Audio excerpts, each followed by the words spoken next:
Tu vois, ce type de petit appareil photo pour enfants, c'est un produit qu'on retrouve fréquemment dans les boutiques e-commerce ou dans les rayons jouets et qui peut sembler idéal pour se lancer. Mais ce qu'on ne voit jamais, c'est ce qu'il y a derrière. Qui le fabrique, comment il est assemblé et surtout combien ça coûte réellement quand tu vas directement à l'usine en Chine. Dans cette vidéo, je t'emmène avec moi dans une usine chinoise qui produit ce type d'appareil. On va voir ensemble la présentation des produits par le directeur de l'usine, la chaîne d'assemblage et les vraies conditions d'achat, le minimum de quantité à commander, les prix, etc. Le produit paraît simple, mais il y a plusieurs pièges à éviter si tu veux vraiment te lancer sur Amazon. Je te montre tout, étape par étape.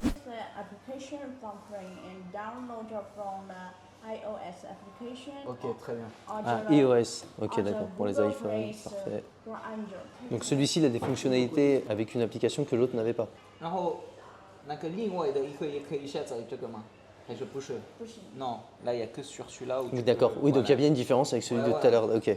Donc là sur cette version, on a une application iOS. 是不是 iOS 是吧 Donc là on peut télécharger une application iOS qui nous donne des dessins comme ça.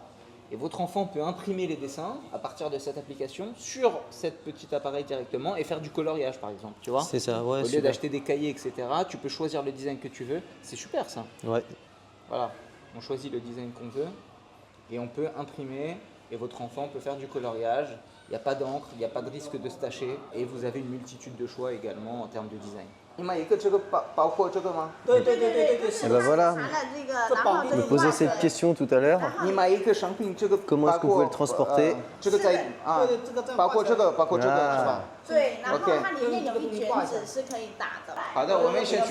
Tout à l'heure, je me posais la question de comment transporter en fait ce petit appareil sans l'abîmer et puis pour que votre enfant puisse l'avoir. Hein. C'est quand même, c'est pas très gros, mais voilà, pour ses petites mains, il va pas le tenir comme un téléphone, puis c'est pas agréable. On a une petite lanière. Moi, je me dis qu'il n'est pas forcément protégé et que en fait, ça peut être encore plus une différenciation, c'est de prendre une petite pochette en velours. Je sais que ça coûte pas très cher. J'ai déjà fait des produits avec ce rangement et on va pouvoir faire quelque chose comme ça où on accroche la lanière, on met l'appareil dessus. Donc ça se négocie avec eux pour qu'ils le fassent faire par une usine partenaire ou alors on le fait ça avec une autre et puis justement après on fera l'assemblement soit ici soit directement dans nos entrepôts. Bon, je pense que le plus simple c'est de le faire avec le fournisseur, donc ça peut être une solution de différenciation et puis là je vais aller voir, là ce qui m'intéresse aussi c'est de voir tous les processus de fabrication, voir comment ça fonctionne, s'ils respectent tous les critères de notre processus de validation de fournisseur. On va aller voir aussi un élément, moi ce qui m'intéresse, je vais poser beaucoup de questions, c'est sur les batteries. J'ai eu des produits électroniques, donc les produits électroniques ça peut être un peu plus compliqué même s'il y a beaucoup de rentabilité et que ça cartonne, mais il faut faire attention en fait à la qualité de la batterie, enfin sa durée de chargement et sa durée en fait de temps. Par exemple là, elle nous a dit que c'était 2 heures. Il faut vérifier voilà, si au fil du temps, des mois, la batterie se dégrade pas et que ça dure que 30 minutes. Ça peut être problématique. Donc on va visiter tout ça, on va vous montrer ça en vidéo, tout le processus. Allez, c'est parti.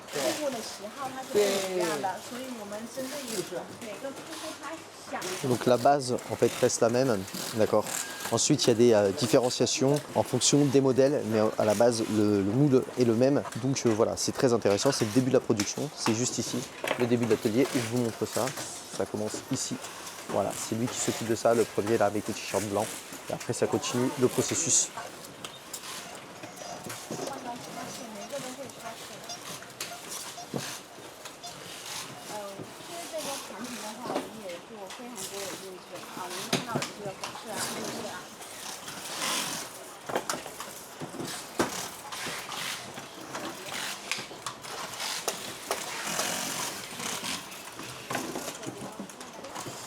Là, c'est la partie concernant l'imprimante que vous avez vu tout à l'heure, qui est assemblée ici dans le boîtier en plastique.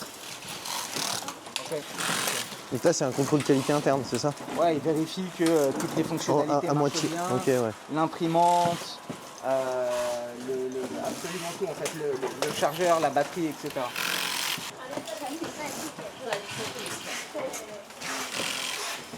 Là, il y a un procédé de double vérification. Vous avez vu dans la ligne de production, il y a une vérification sur la batterie, l'imprimante, etc. Et là, il y a un double procédé de vérification.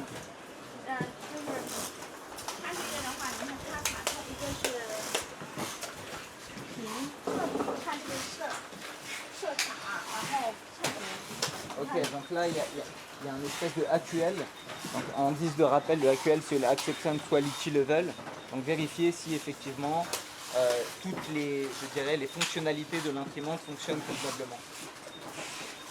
And now we would like to do the finish testing. D'accord. Second testing, ok. And he will test all fraction one by one. Ça veut dire qu'à cette étape, la batterie a déjà été mise? Parce que je vois que les batteries, c'était après ce qu'on avait. Ouais. Là, c'est le produit fini. là. D'accord, en fait, ça fait le tour comme ça.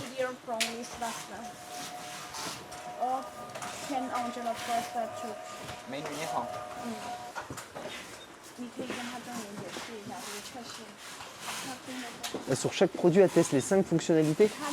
This is for color testing. Color testing. Color to check that the screen is working. Ok. Ok, donc vous voyez là, c'est un espèce de QR code, un espèce de QR code qui vérifie si les printing testing, donc c'est l'imprimerie fonctionne correctement. Et je vous rappelle que c'est un deuxième test qui est effectué ici sur le produit fini. So this finished product, huh? Yeah, this is the finished product. And this time is for the second testing. Second testing. Yeah. Là, ce qu'on vient d'apprendre, c'est que c'est une usine de 100 salariés. Donc c'est excellent pour nous parce que c'est des usines avec lesquelles on va pouvoir mieux négocier les MOQ, mieux négocier les différenciations qui sont beaucoup plus souples. Donc c'est beaucoup plus simple.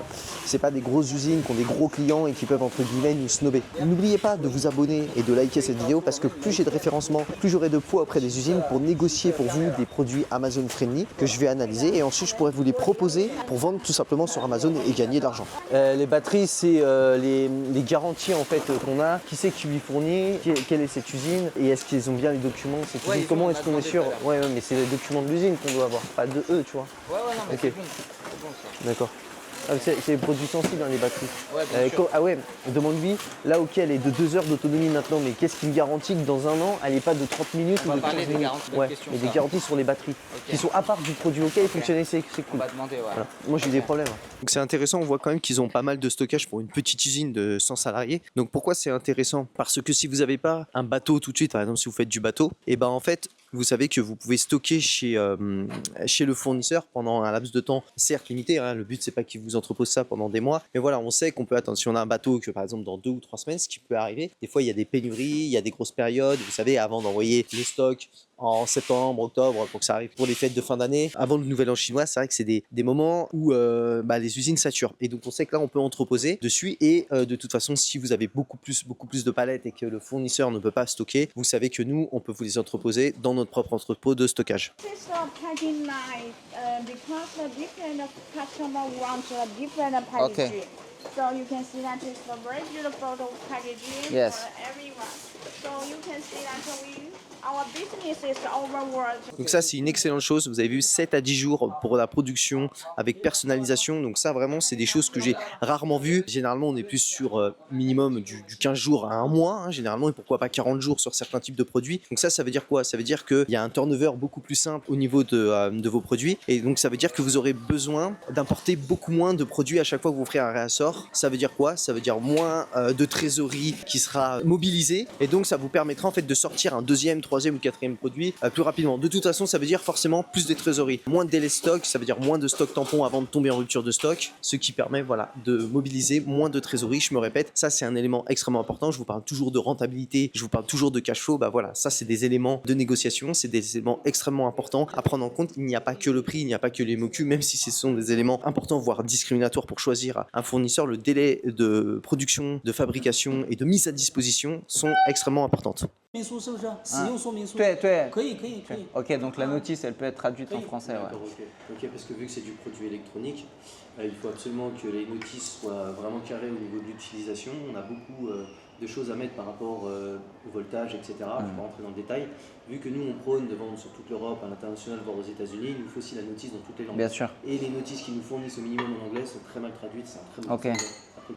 欧元你可以告诉我吗？USD 多少钱？这个USD 是吧？是的。Bon, je demande le prix quand même pour 2000 pièces, Ouais. pour comprendre un peu. 12.5。12.5, ok, donc là on est sur FOB Shenzhen.